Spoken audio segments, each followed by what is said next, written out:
Traditional సాంప్రదాయక దుస్తుల కింద అలానే ఇవాళ మనం చక్కగా అందరూ వాడే జీన్స్ ప్యాంట్లు వేసుకుంటానికి తేడా ఏంటి? ఇది ఆరోగ్యాన్ని ఏ రకంగా ప్రభావితం చేస్తుంది? మీకు తెలుసు ఇవాళ చిన్నాళ్ళ దగ్గర నుంచి పెద్దాళ్ళ దాకా అందరూ విస్తృతంగా వాడేది జీన్స్ ప్యాంట్స్. జీన్స్ ప్యాంట్స్ అనేది చాలా కంఫర్టబుల్గా ఉంటాయి అందరికీ. ఫస్ట్ అడ్వాంటేజ్ ఏంటంటే దీన్ని చీటికి పడి గుంజాల్సిన పని లేదు. పెద్ద ఇస్త్రీ చెప్పినా ఓకే, ఎంత మడ్లో ఎట్టబడ్డోలాండా కానీ అలా అంటే పోతుంది. ఆ మెటీరియల్ కానీ ఆ కంఫర్ట్ చేసిన తర్వాత వాళ్ళ పిల్లల దగ్గర నుంచి పెద్దల దాకా జీన్స్ ప్యాంట్ వాడుతున్నారు.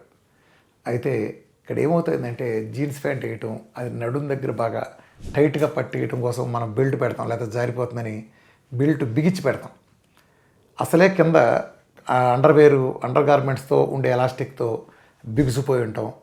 ప్లస్ పైన ఉండే జీన్స్ ప్యాంటు కొంచెం లావు బెల్ట్ వేసి మనం బలంగా బిగించడం కారణంగా జారిపోతుందని ఆ ప్రాంతంలో ఒత్తిడి పడి టిష్యూ కానీ అదంతా డ్యామేజ్ అయ్యే అవకాశం ఉంది.